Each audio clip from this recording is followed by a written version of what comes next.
Hey guys, yeah, I'm back. Well, maybe like not for too long though. Just had to wait for everyone to show up.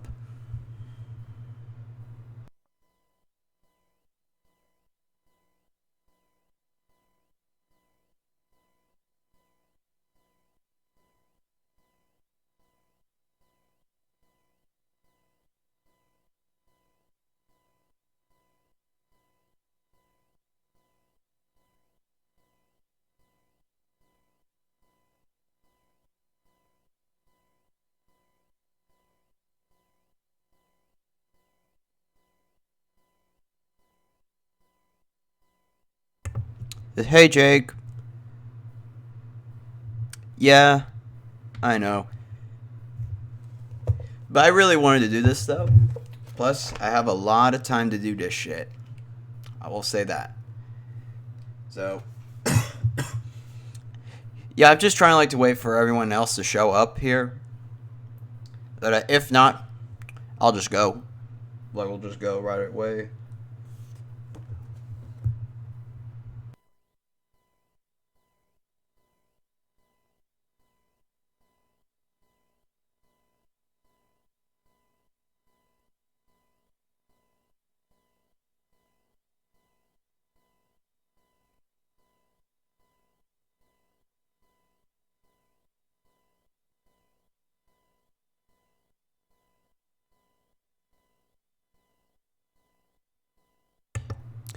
Jake, do you think that I should start I guess the read anyway? Oh, hey, Will.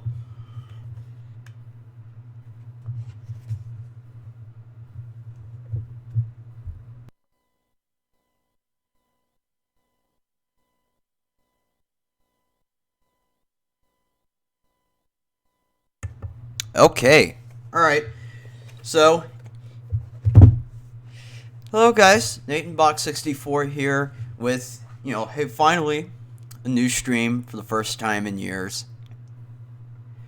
I know so far what you're seeing right now is a little bit unprofessional, but I try to get it recorded, via my video cam on my MacBook Pro, but the problem is it just kept busting. So, this is honestly the best option that I have. But anyway, as you could tell from the title, I'm going to be reading what I would consider to be the greatest book ever made, Eternal Undying Love, by a person named Brett Keane.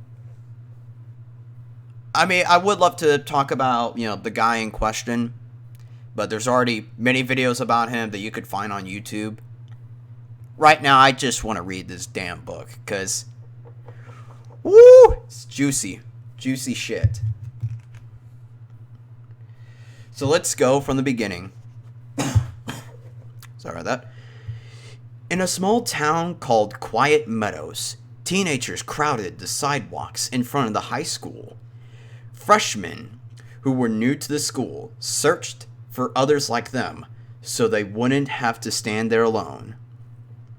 The preps had their clique, and the burnout metalheads, with their hard ways, stood back against the wall, trying to act cool but just as anxious to meet someone they could connect with as well.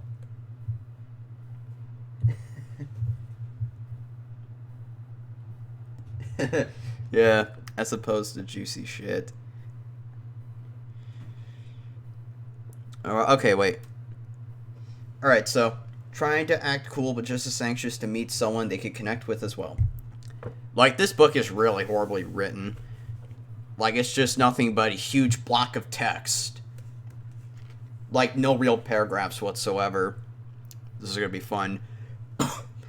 The pressures of high school had already begun before the first bell had even rung. A group of jocks circled like vultures around a short young man, mocking the way he walked and talked. It just made matters worse when he stuttered, "Leave me alone!" Oh, fucking hell. Tim always stuttered when he was nervous.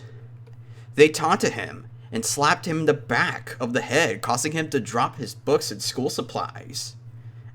A short distance away stood Tim's old friend Mike, who used to be like him, but vowed to change when the time had come for high school. See, huge block of text, the book. Pretty much. And also bad wording. Alright. However, Mike was still weak, not as strong as some others were, but smart enough not to interfere when trouble arose. He just stood back, sipping down a cream soda. Ain't that some good shit? Just sipping down the back of the wall, like drinking cream soda. What a character. Rap music was blaring away from the school parking lot. The blacks blared the bass. Okay, the bass for all of the state of Missouri to hear.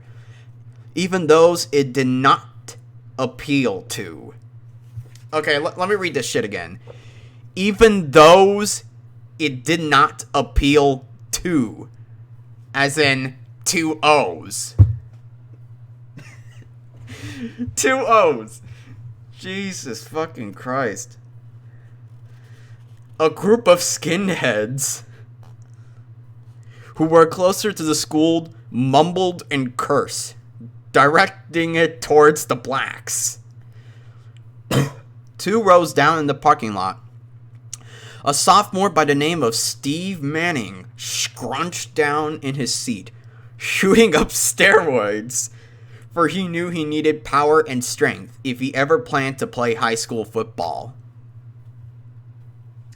Yes, that's right, appeal, like, even those it did not appeal to.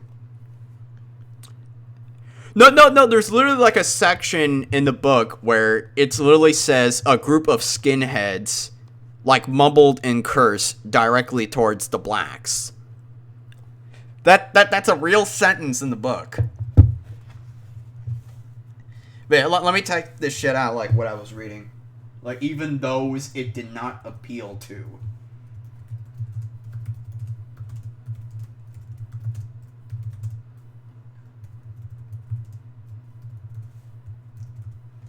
Yeah. Again, this book is fucking brilliant. It's a fucking masterclass of writing. Alright. He got his cheerleader girlfriend hooked on... Okay, I'm gonna finish the sentence. He got his cheerleader girlfriend hooked on smack and speed.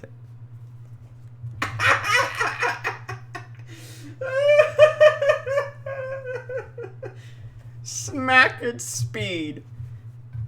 What the fuck does that even mean? Oh my god. Boy.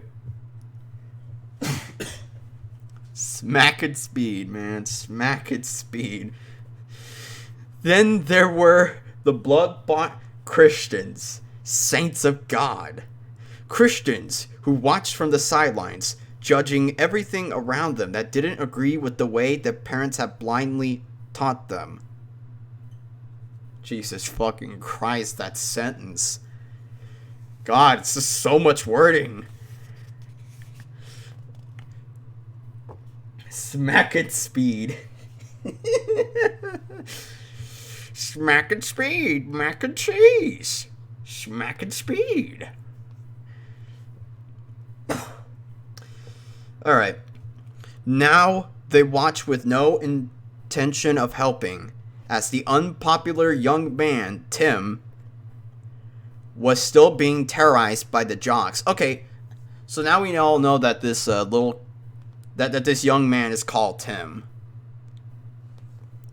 Okay. Jesus. They just turned their backs on him and giggled to themselves about what they did after church service last Wednesday. Jesus fucking Christ. I mean, like, what kind of high school is this? This is literally just like bad high school stereotypes jacked up to 10. Man. They tried to make themselves righteous when a freshman girl who practiced Wicca walked by and chuckled sarcastically, "Love thy neighbor! Ha! Doesn't Tim live right next to you, Suzanne?" Wait, what? Okay, so now we're introduced to Suzanne. Let me read this shit again. "Love thy neighbor! Ha! Doesn't Tim live right next to you, Suzanne?" Like no fucking introduction to one of the characters whatsoever.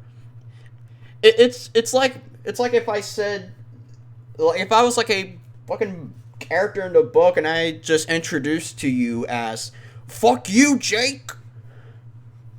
I mean, it's just ridiculous. "Go to hell, Satan, bitch," one intelligent Christian said, showing her true colors. Go to hell, Satan, bitch. Yes, yeah, exactly. That's what I mean. It's like we're just introduced to the character. Like, what the fuck? But yeah, this is literally like what... This is pretty much what Suzanne said. "Go to hell, Satan, bitch."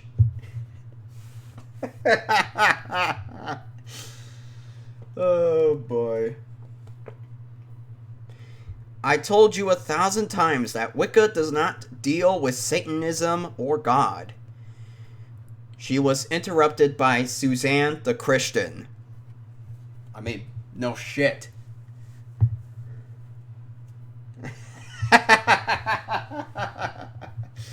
Yeah, pretty much will.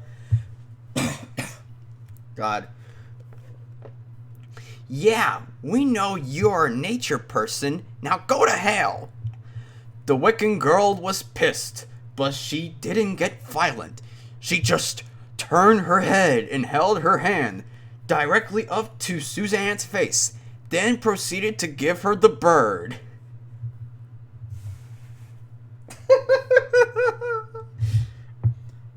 The way that, like, Brett wrote this shit, it almost sounds like this Wiccan girl is giving herself the bird, like, directly to Suzanne's face, like, you know, literally, like, twisted, giving it the bird in her chest, like, then proceeds to give her the bird. Like, how uncomfortable is that? Yeah, let me give you the bird while I just put it in my face, like this, or in my chest. Jesus fucking Christ.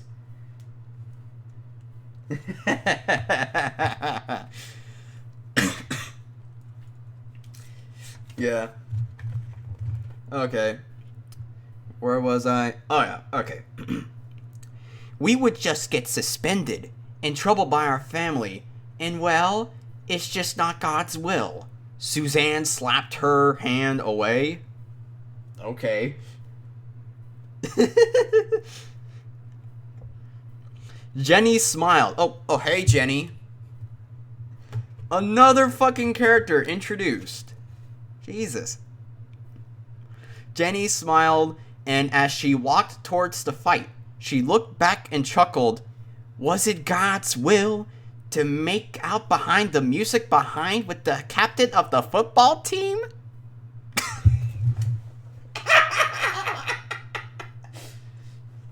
Let me read this sentence again. "Was it God's will to make out behind the music building with the captain of the football team?" Do you guys just heard that? Oh my fucking god. It's so bad. It's so amazing. Alright. Suzanne's face turned flushed, and she denied it ever happened, but it did. Many times. So this is being constantly happening many times. Hey, Suzanne, You could have just, like, I don't know, maybe file a report to the principal. I mean, I know high schools do that. Whatever. All right. And this is the last piece of this so-called paragraph. The high school was a carnival of chaos. Yeah. What a great fucking, like, beginning paragraph. You know what I mean? Like, it only gets better from here. Oh boy. Alright. I know, right? Like, literally, that's how, like, he fucking does that shit. I mean, it is, like, one huge-ass paragraph. Like, it makes no fucking sense whatsoever. But, like, so far, like, in the first paragraph, it's literally just, like, you know, like, a bunch of characters that we're actually never going to see throughout the book. They're just being introduced as if they're, like, main characters. But they're not. It's just ridiculous. Absolutely ridiculous. And also, there's this, like, weird, like, sort of, like, shift in perspective where it goes from, like, you know, from God looking down at the high school to now this, to Susan. Or Suzanne. I mean, again, I guess that is the genius of Brett Keane. Really makes Stephenie Meyer into shame. And I'm actually trying, like, to show you guys, like, just how fucking big the paragraphs are. Like, this is literally how it goes.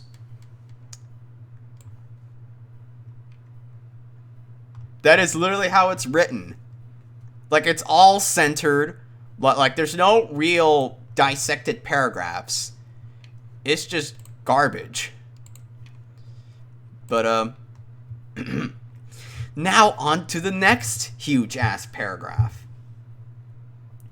The majority of the parents were aware of this. Oh. The majority of the parents were aware of this. Okay? And others could care... and others could care less. Meaning... I guess what he mean, like, they couldn't care less.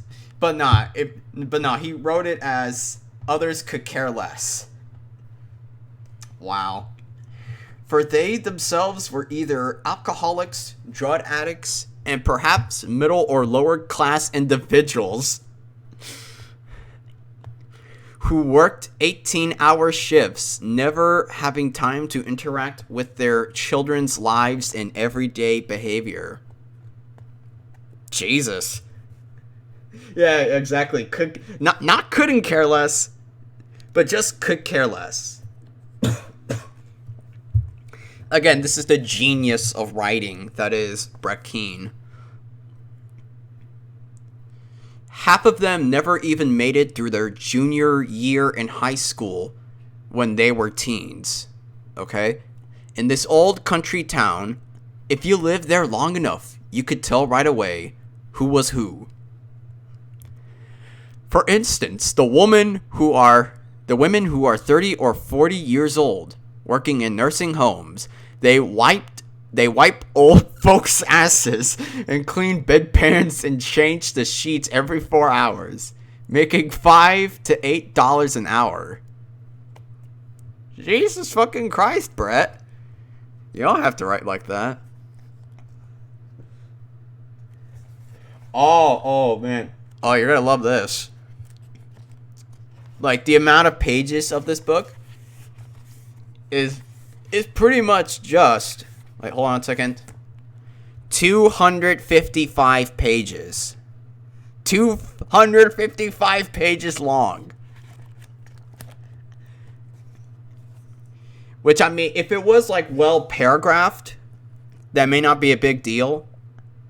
But look, you guys saw what I showed you. Like, jeez.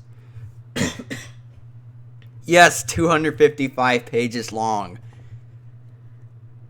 Yeah, I know. Changes the sheets every 4 hours. Do they have OCD?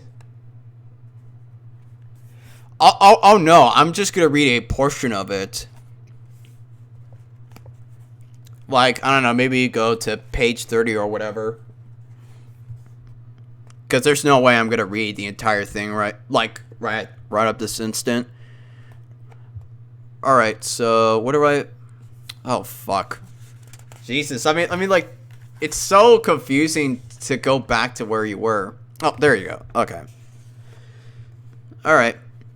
Like, it's hard to find where you just, like, read the sentence at in this paragraph. Because, again, it's all centered. It's not well paragraphed at all. So, they smoked cigarettes as if they were going out of style and talked about the past, when they used to be attractive and thin. Oh my god! Would you ever read the whole thing?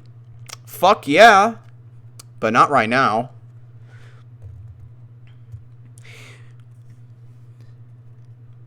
Or how they could have been administrative RN had they not wasted their lives on the men they married and had their children with. What the fuck? Okay, that is what came of those girls in high school who were snobby ass cheerleaders or supposed Christian girls. Then they were the teenagers who were raised by their mothers. Okay, yeah, so now another shift. Who spend their lives on welfare and HUD. Trying to collect child support from a burnout boyfriend or husband who has kids with other women. Okay, do we really need to know that, Brett? Jesus. Most never get the child support from child enforcement, so they collect AFDC from the government because most of the men work on farms or in small hole in the ground bars. These bars were where, literally, he really wrote it as these bars were where they drank away their checks, and 90% of them are used car salesmen who sell lemons, and the other half are mechanics who never could seem to fix your goddamn car. What? Jesus. At last, but not least, you've got your veterans of war, disabled, and social security collecting idiots. Let me read that. Social security collecting idiots. Let me read that again. Social security collecting idiots.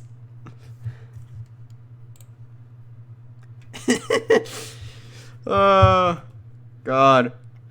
Who don't get enough to afford toilet paper, let alone take care of a bunch of kids, who are lucky to get a warm bath once a week.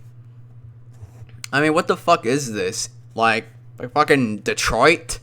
Or fucking St. Louis? Because it just sounds more like Detroit. To get these parents to interact positively with their children, it would be a luxury they don't have. You could always tell the Christians from the atheist. Christians who went to church if their used car worked that day were mostly uneducated rednecks. God. Which only had prayer and hopes. Then you had the atheist, who were teachers in colleges and were made up of many who would become scientists, who, in return, would go on to a different kind of life, a normal life, like most others could never hope to achieve. I noticed that, like, in this sentence, he uses the word who 3 times. I mean, like, does honestly, did he honestly need to put in, like, the word who 3 times in one sentence? I mean, goddamn. They studied evolutionism and creationism, intending on not staying in the god-forsaken town of Quiet Meadows. Sure, there were the educated Christians and Catholics, and so on. But they were the ones who held the money bowls and got the tax cuts, just for claiming that God exists. I mean, again, fucking goddamn. Yes, triple who. Yeah, using the word who 3 fucking times. In addition, there were the atheists who claim witchcraft, sorcery, or occults. Some nutbags even claimed to be blood-sucking vampires. What? Funny thing was, they shoved Snickers bars down their necks at home. Jesus. You could see them during the day, and there were those who debated the existence extraterrestrial. Then there was the entertainment issue in the town. There was none. A supercenter, Walmart, a Dollar General, and a couple of pawn shops. You had a small bowling alley where the old and decrepit hung out. Jesus. It was vacant on bingo night. The teens drove up and down the main street all day and night, and on the weekends, where they might have a chance of getting laid or getting a fix. Like, Jesus, like, what kind of town is this? Like, it's just starting to sound like more post-apocalyptic. Alright. Okay, there we go. Alright. The grand finale was a knock 'em down, drag out fight, and the nearest hospital was an hour away. So you had better not let your opponent get the best of you. As you could see, things were pretty much routine, and it seemed like there wasn't much of a possibility of change. The town should have been called Nursing Home Haven. But if you ever ask a teen or adult what they call this place, 90% would say hell. Wow, that's so fucking badass. Like, it's some try-hard bullshit. Alright. Then again, a few would look at you as if you were dumb, or if they were confused by the question. See? Up there, okay. The Christians had their hands tied, they claim. Turn the other cheek, and take life with a grain of salt. Let God handle it. Let him deal with your problems. God will reap hot coals upon your enemies' heads and scatter their bones across the countryside. The cold-hearted facts were this: even if a man or woman wanted to better their life, they would have to leave, because the town was overpopulated with people and jobs were scarce. Okay, first off, I'm going to pause this for a bit. And I had to ask the writer this.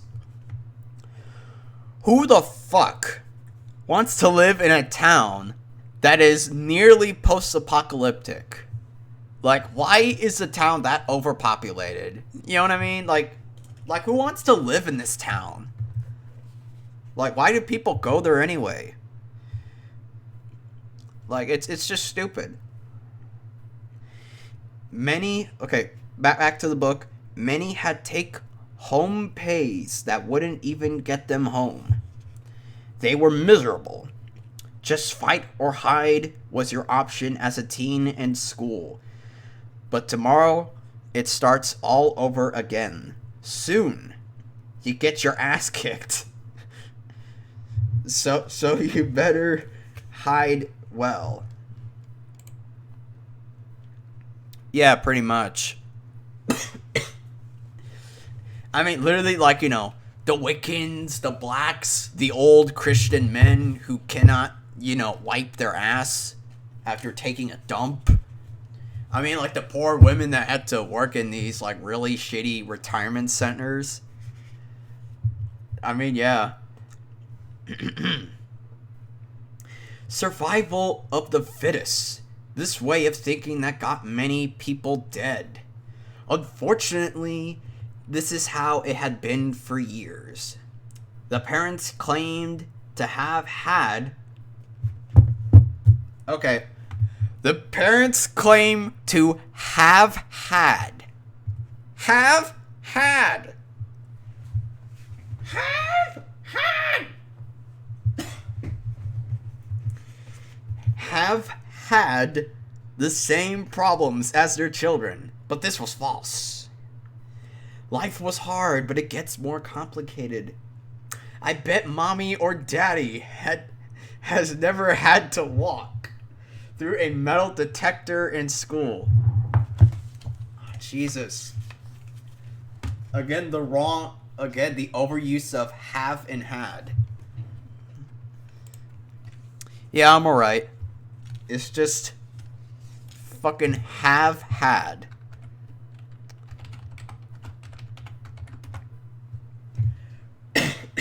Have had, dude. Have had.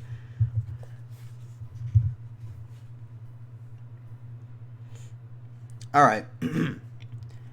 Or someone walked down the hallway, smiling with a shotgun in hand as they passed your classroom. Jesus fucking Christ. Literally carrying a shotgun around the school? That doesn't sound good. They look directly into your eyes as they pass, and you wonder if you would survive the day. Jesus fucking Christ. Okay. New elements spawning from music, television, and the internet would cause everlasting damage. Before a child leaves high school, the child will have seen brutal acts of rape and other 40,000 murders from television alone, gradually causing everlasting damage. Okay. Again, like, this is the kind of town it is. Jesus. Alright. A third of the young women in school will experience abortion or full-term pregnancy. Oh my god.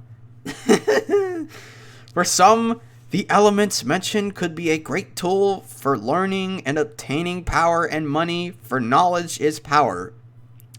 This is it. Let me read the sentence again. For some, the elements mentioned could be a great tool for learning and obtaining power and money, for knowledge is power. Like, what kind of sentence is that? However, for the ignorant, it is an instrument of destruction. How we choose to use it is a result of life and death, evolving or devolving. But today, the residents of the small town of Quiet Meadows hide their secrets and demons deep within the dark closets of their minds. Behind closed doors, as to hide these things from the world around them, they will encounter two lone strangers who will forever change the routine of every man, woman, and child's life in this small town. That's the end of the second paragraph. And by the way, yes, that's actually the third paragraph. Fuck. I mean, Jesus fucking Christ. Like, it just goes on. It goes on. And by the way, those two lone strangers that have been introduced at the very end, those are actually going to be our main characters. Those characters being, why are the paragraphs so long? I think I have an easy answer to that. It probably may have to do with the fact that the writer thinks that, like, if you smack dab a huge paragraph and pretty much separate it with the other paragraph, it just creates a new paragraph. So it literally is just like one long paragraph ends and a new one begins. That's how he writes his paragraphs. But yeah. Well, anyway, I'll be back in a bit. I just have to get some lunch. So.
Alright, I'm back.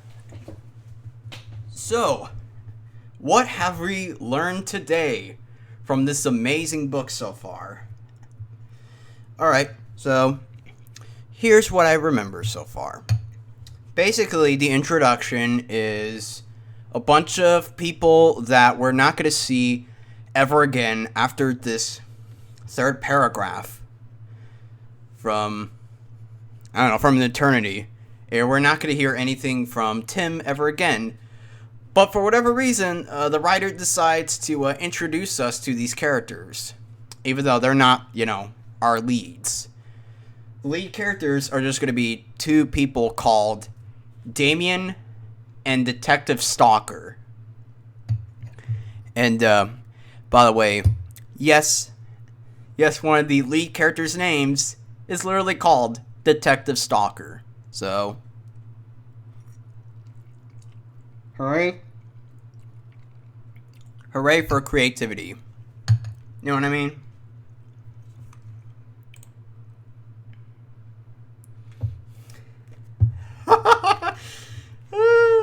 Yeah. Well, welcome to the world of Brett Keane, my friend. Welcome to the world of Brett Keane. He is the king of such amazing writing, if you will. But, so,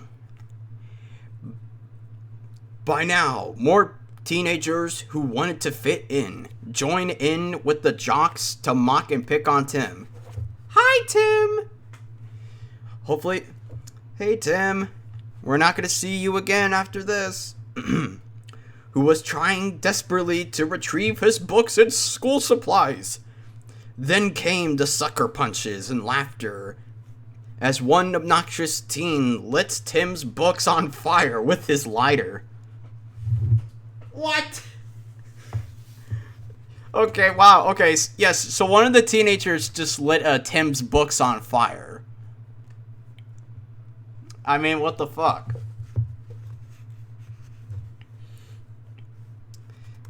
I mean, again, it's just so fucking post-apocalyptic bullshit. Like, it's hilarious. And also just, like, really weird, too.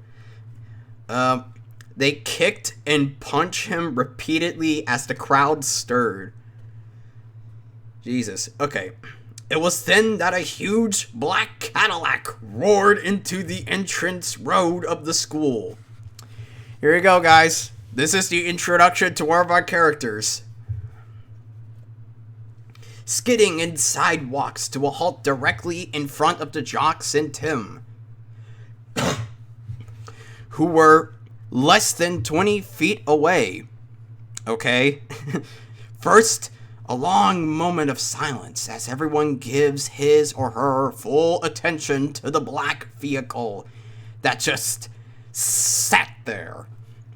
Two jocks got the courage to take a few slow steps toward it. As they drew closer to get a better look at the driver, the black tires began spinning with a loud road meet blacktop sound. Okay. Blacktop sound. Blacktop sound. Jesus. Causing an enormous amount of gray smoke to float like a mist around the sleek black car. God, this is such try-hard bullshit. Like it's trying to be, like, edgy and cool, but it's just ridiculous. Okay. Yeah, blacktop sound. Blacktop sound, my friend. They immediately retreated to their old positions on the sidewalk. The rap music from the black still blared, although they themselves watched from afar, attentively. Soon, the smoke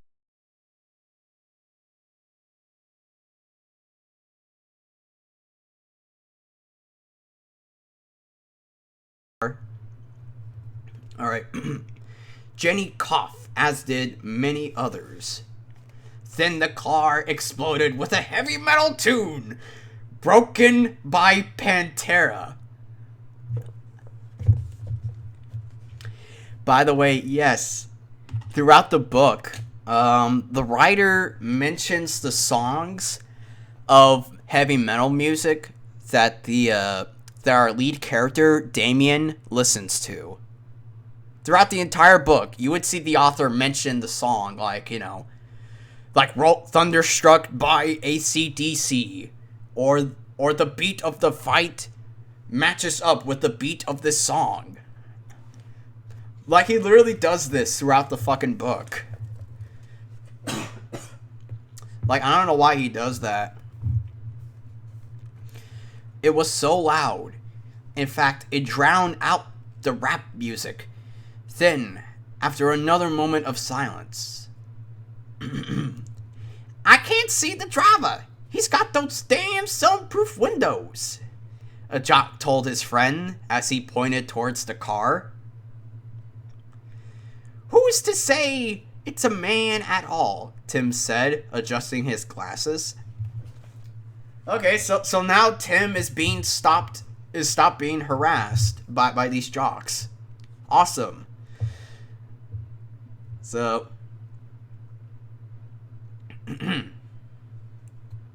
yes, could be a chick, Jenny replied, helping Tim off the ground. Tim squinted his eyes, looking hard at the car. He, for some reason, had a strange feeling as if he were looking upon the devil himself. But that thought quickly left his mind. As Tim was brushing off the blood and dirt from the jock's assault, he watched as the driver's window came down slowly. Oh shit. Here we go. Yet, still they could not see into the car's interior, nor could they see the identity of the driver. Wait, what? Yeah, this is like in broad daylight, by the way. It's like, despite being in broad daylight, they cannot see the interior or what the driver looks like. It's like there's like an artificial shadow inside the car or whatever. The engine revved loudly 3 times, then stopped, and silence again, causing some to get nervous and others overly anxious. As moments passed, others began sensing danger, that the driver may have a weapon of some sort, or that he could possibly be some crazed psycho looking to kill, or worse. Others evaluated the situation. There we go, yep, he uses the word situation. Which, by the way, you're going to see that word being used multiple times throughout the book. So,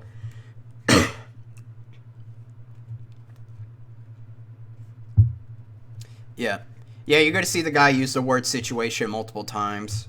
So be ready for that. And decided it was probably some teenager trying to show off his wheels and intimidation skills. Yes. Hey, motherfucker. Why don't you step out of your little pussy-ass car? 'Cause if you got a problem, I'm your problem solver. A big jock named Biff bluffed, better known as Moose, to his friends. Okay. Okay, so that was unnecessary. Still nothing until Jenny noticed something dropping from the bottom of the car door into a decent-sized puddle on the ground. It appeared to be blood. Whoa! Oh, shit. This is it. Mike became aware of it as well. Then everyone stared at the new finding in utter confusion and fear. All of the sudden, black smoke began seeping out the driver's side window, the one nearest to them. Then little smoke rings, like literally smoke rings, The dude's got blood coming out of the car, and he's just sitting there, staring at us all, smoking a goddamn cigarette. A metalhead named Jeff Evans whispered to his friend, oh, sorry, I meant, the dude's got blood going out of the car, and he's just sitting there, staring at us all, smoking a goddamn cigarette. There you go. Yeah, I had to correct that part. Finally, a hand covered in a black leather glove slowly appeared out the driver's side window, wielding a cigarette, a black cigarette. Okay? Like, he literally just wrote it as wielding a cigarette, a black cigarette. I mean, this is the level of professional writing we're dealing with. The cigarette was almost burnt out to the butt. There was now only silence being traded between the onlookers and the mysterious driver. Again, like I don't know how many times there's like moments of silence throughout this paragraph. It's just like roared loud noise and then silence. Discussion, then silence. Blah, blah, blah, blah, blah, blah. Alright. The hand began to turn slowly. Then an eerie voice scoffed. Let me do the eerie voice. Alright, here comes the voice. My friends, just as this cigarette burns out slowly within my hand, as will all of your lives. And with that, the cigarette was flicked. It's flicked like this. Ding! Within seconds, it landed directly on the breast of a female that was wearing a shirt which exposed her breast, who was standing on the sidewalk.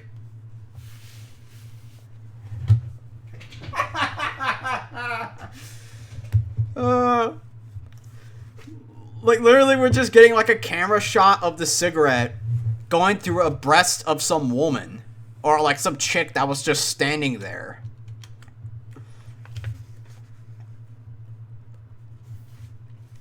Like, Jesus. Yeah, I know, right? It's amazing. She patted her soft skin violently to stop the burning, only caused a small flaming flecks of tobacco to scatter about in her shirt. Jesus fucking Christ, what kind of shirt was she wearing? It's like literally like this small little cigarette butt. Like literally goes directly to her shirt, and it was just going down in flames. Like, what the fuck? I know that I'm gonna be demonetized for this. That's for sure.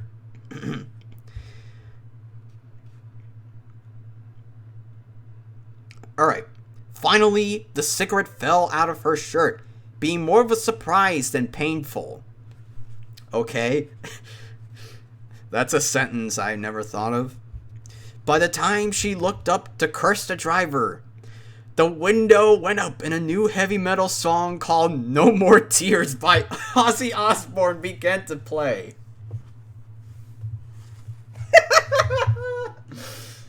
Oh my god. This is like the second time like this writer introduces another song in this paragraph. Like, what the fuck? Like, did he really need to wrote that shit? Alright. The car then burned rubber and ripped its way into the parking lot, coming to a skid and abrupt stop, almost hitting the black teenager's car. And then, oh, by the way, like, he actually wrote then as them. Yeah. Them.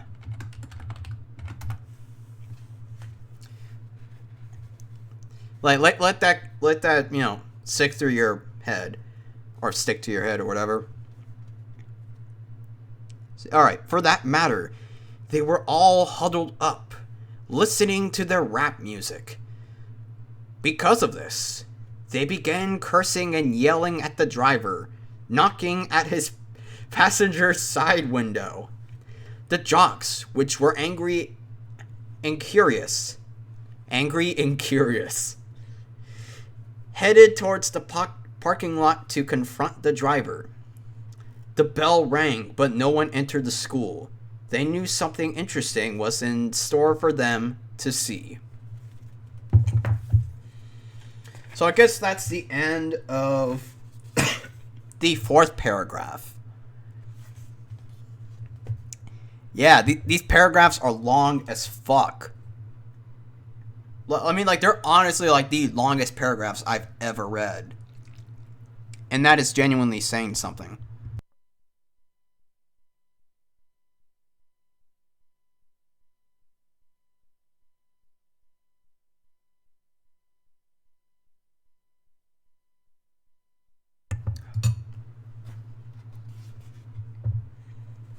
But, so now let's go to the next paragraph. Moments later, the passenger window came down slowly. 3 black guys and a black girl stood peering into the car, but could see nothing but darkness and void as the jocks had seen before. The black girl, who was slightly overweight, began pounding on the car, trying to provoke the driver to come out of the car, but to no prevail. It was then that the black girl impatiently and arrogantly shoved half her body into the car to assault the unseen driver. Her behind was hanging out of the window, with her short skirt revealing... Oh. Jesus God. Okay. Revealing her panties. Jesus fucking Christ. Like there's really a part in this book where he just wrote that. Like, Jesus. And a full view of her butt. The black guys just stared. Of course they would. Because they're shitty black stereotypes. Chuckling at her attempts, but mostly staring at her butt. Yeah, we get that. We get that already, Brett. At that moment, a huge puff of smoke came flowing out of the car window, and the black guy saw it and became worried. She shot a brief smell of the cigarette odor. It was then that 2 red eyes stared directly into hers. Oh shit, is it the devil? She gasped as a huge mouth smiled, riddled with razor-sharp teeth. Like, what is this? The Cheshire Cat? I guess apparently the Cheshire Cat from Alice in Wonderland just came into our world. Like, what the fuck? Shocked and in terror, there was nothing she could do. She then felt a strong hand grasp her throat. Jesus. And force her to stare downward. Oh, God. Where she witnessed a horrifying sight. It was worse than a nightmare. Within this car, she could see the caverns of hell. Demons, blood, fire. And it was safe to assume it was Lucifer himself she had picked a fight with. Inside this black Cadillac was the doorway to hell. But, yeah, so I guess, like, in this world, really shitty black stereotypes are the thing now.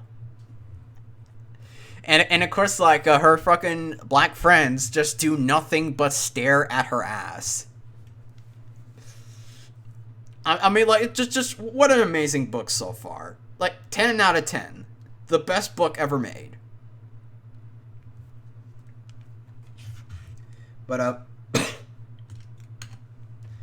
oh shit, there's actually going to be short sentences. Hooray. Alright. Through time seemed to cease, and it seemed she'd been there for an eternity. Only seconds had gone by for the black guys who watched giggling outside the car door, not realizing that their friend, who was hanging out the window, was in danger. No shit. It wasn't until a hand in the black leather glove ripped suddenly out the window, just above the black girl's back, slamming down hard and firmly grasping her ass. Like, what? I mean, like, this, like, you know, guy with black leather and shit, he's supposed to be our main character, our hero of the story, and yet here he is, just, like, literally just taking this woman, like, with him.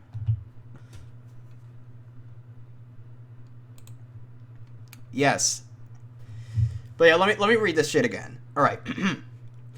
It wasn't until a hand in a black leather glove ripped suddenly out the window, just above the black girl's back, slamming down hard and firmly grasping her ass, right down the middle, pulling her entire body violently into the car. Jesus Christ. They heard screaming, then silence. Wait, what? Okay, so this guy just killed a woman? Just killed the black girl? Like, what the fuck? Just then, the car started with a thunderous roar from the engine, reversed and sped by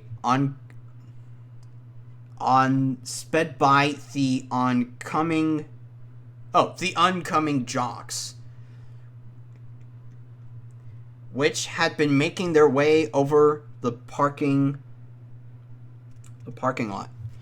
Like, I'm sorry, I mean, like, this sentence is still really bad. The Cadillac ripped out of the entrance of the school and onto the main road. The car and driver were gone, as well as the black girl. So, yeah, I guess, like, I guess for a hero of the story, like, he just, like, kidnaps a fucking black girl from high school and suddenly just gets on. Yeah, I don't want to think of that. Jesus.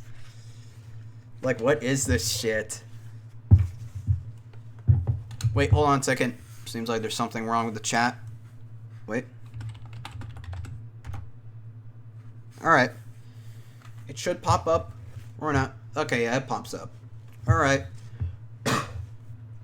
So, all who had been outside were shocked and frightened. They all remained silent. But it was the group of black guys, again, the black guys again, who were the most awestruck, for they had seen the driver's eyes, blood red, and the wicked smile of a sadistic monster. But something that was even more haunting was its words. I will be back. Yeah. Yeah.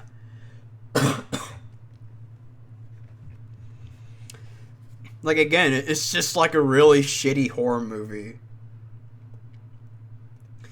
They knew no one would believe them. Who with a sound mind would listen? All onlookers stood by in awe and terror, waiting for the police to arrive on the scene. A moment had passed, and then all the windows in the school had exploded. Okay, so I guess, like, this fucking Damien guy, like, this fucking driver just, like, set up everything to pretty much set out the explosion for all, like, for all the school's windows. Yeah, cliche horror movie, yeah. Pretty much. Jesus fucking Christ, my throat. The first day of school had just begun. Oh, God. 2 days later, all the teenagers were still talking about what had transpired. Sixth period came and it was lunchtime. Fake food and 2% milk. Fries that were just as hard as jawbreakers. Wait, what? So I guess apparently in this school, they serve out French fries that are just as hard as jawbreakers. Ow! Like, what the fuck?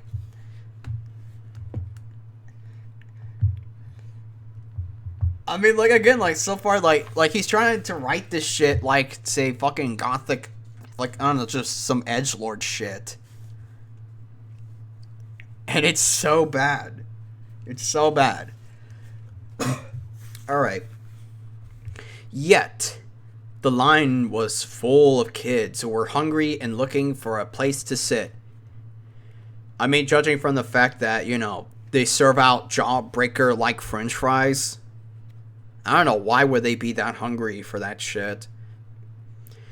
The jocks came in, pushing the less popular teens around, laughing and carrying on about some poor overweight kid who was eating nearby, all alone. Jesus. Then the usual ritual of pushing the weaker aside in the line, so they could show their superiority as well as be the first to eat. Oh, by the way, you're going to see the words as well as being pop up throughout the book as well. Just that's the same way as the word situation. Pricks, one nerd mumbled.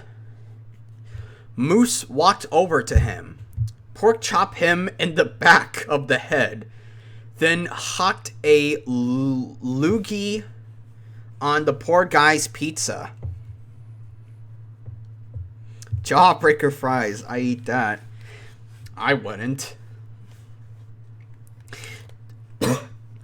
John just stared in disgust at the big jock. One of these days, fucker, you will pay. You will pay, John thought to himself. As Moose stared towards his friends, a girl walked by nervously with scraggly hair and thick Coke bottle glasses. Holding her tray, Moose yanked it out of her hand and continued towards his laughing and obnoxious friends. She gritted her teeth in anger, showing off her braces unintentionally. Okay? Look at the grill on that ugly bitch, Tommy pointed for his jock friends to see.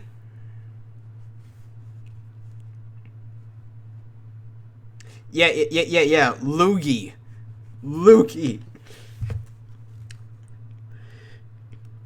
Give me back my tray, she demanded. Wash your hair, you greasy cow, Steve replied. Fucking hell. Like he literally said, like, fucking, wash your hair, you greasy cow. What the fuck? Steve Manning, oh hey Steve, was one of the meanest bullies in school, but at home he was nothing more than a waste of life to his own father, who became an alcoholic after Steve's mother died from lung cancer. I mean, Jesus fucking Christ. Steve was poor and got beaten by a lot by his father, and he knew his only chance to make it in life was football. And to be top dog at school, you have to be ruthless. Okay. Wait, hold on a second.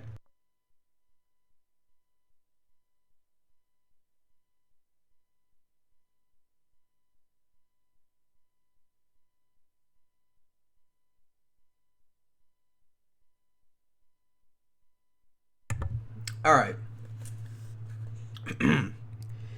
Deep down inside, he was dying. He wished he didn't exist sometimes. Oh shit. A week ago, he and his girlfriend had been fighting, and he had lost his temper and slapped her. Did that make you feel like a big man, Steve? Now you're nothing, just like your father, she had screamed. He went home angry and depressed and drank his father's Jack Daniels. Okay, so I guess this teenager is okay with drinking Jack Daniels. The fuck? But yeah. You want your tray back, bitch? Okay, now back to the cafeteria. Moose smiled evilly. Let me read this. Let me read this part again. Moose smiled evilly. Yeah, Moose smiled evilly.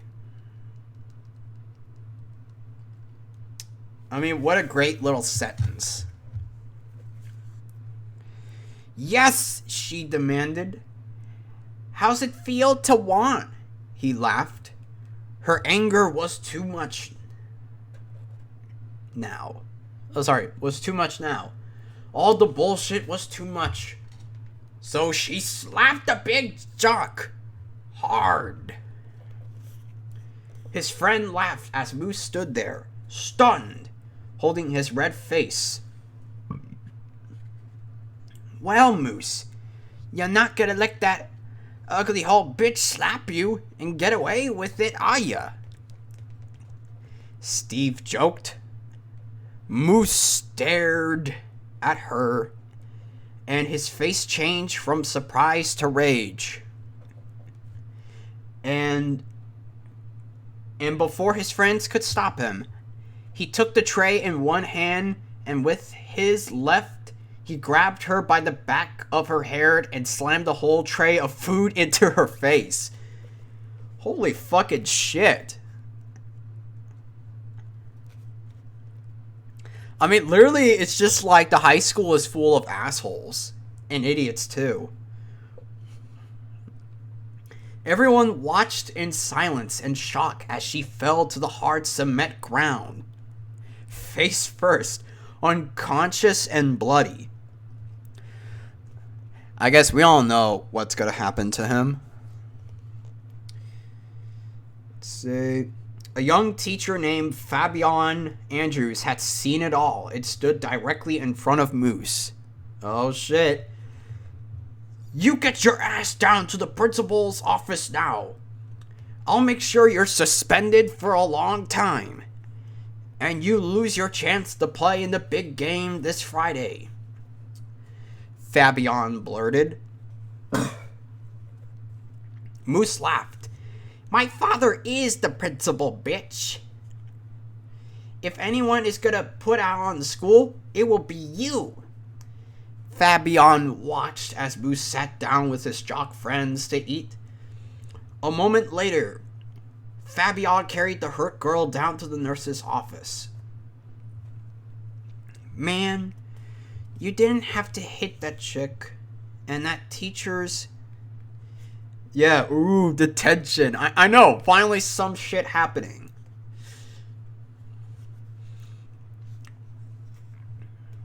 Alright. Fuck, I just got lost again. Okay, there you go. You didn't have to hit that chick, and that teacher's a cool dude, Reggie spoke up. Listen up. I don't have to listen to no one. Especially not some 2-bit... Oh, God. I'm just gonna bleep that out. Not some 2-bit N-word. Yeah, that's right. That's right. Fucking like Moose just said the N-word. Like, yeah, just out of nowhere. Because I don't have to listen to no one. Moose insulted his own friend, Reggie stood up. No, motherfucker! I know you didn't just call me a motherfucking N-word. I ain't one of these little bitches you push around. Reggie stared Moose down. When Moose stood up, Steve got in between them. Guys, let's chill and just eat. Shit got a little out of hand, now let's just eat. But, fucking hell. Nah, man. This fat prick ain't gonna call me names like that. I don't care who his daddy is. I'll lay the smack down right here on his ass, Reggie pointed. All the jocks stood up and stared at Reggie. The look in their faces was all he needed to realize where he stood with these guys. Now I see how it is. Some friends you guys are. Reggie shook his head in disgust. It was obvious they would have jumped him if he fought Moose.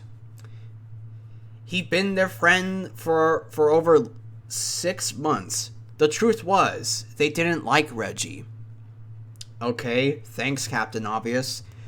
'Cause he was black. God. Jesus fucking Christ. But they did like winning football games. Whether he was a skilled quarterback or not. He had been in this clique since grade school, and they weren't gonna side with a black man. So Reggie walked away. Fucking rednecks, things never change, he mumbled as he walked down the hallway away from the cafeteria. And this is going to be the last one that I'm going to read for now because it's going pretty long. Alright. Outside the school, the sky began to fill with dark clouds, and the teens outside watched ominously as the sun hid quickly behind the darkening sky. Then lightning and thunder exploded, and the winds picked up. The teens hurried inside as the downpour of rain and hail erupted. So rain and hail. Like, what the fuck is this? The day after tomorrow? The sky then turned a sick yellow color. Looks like a tornado might come, Mike spoke. Jenny shook her head. I watched the news with my mom before I went to bed last night. Supposed to be sunny skies and good weather. Well, the news was wrong, Jenny. Does this look like sunny skies to you? Mike asked. Get away from the windows, the teacher advised. And we're just going to leave it at that. So I guess, like, at the very end, apparently something bad is about to happen in the dark skies. And, yeah, so I guess that's the first 17 pages of Eternal Undying Love. Yeah, we're only 17 pages in this book. Hopefully, like, I don't know, some other time or some other day, I might try to read the other half of the book. So, hope you guys have a wonderful day.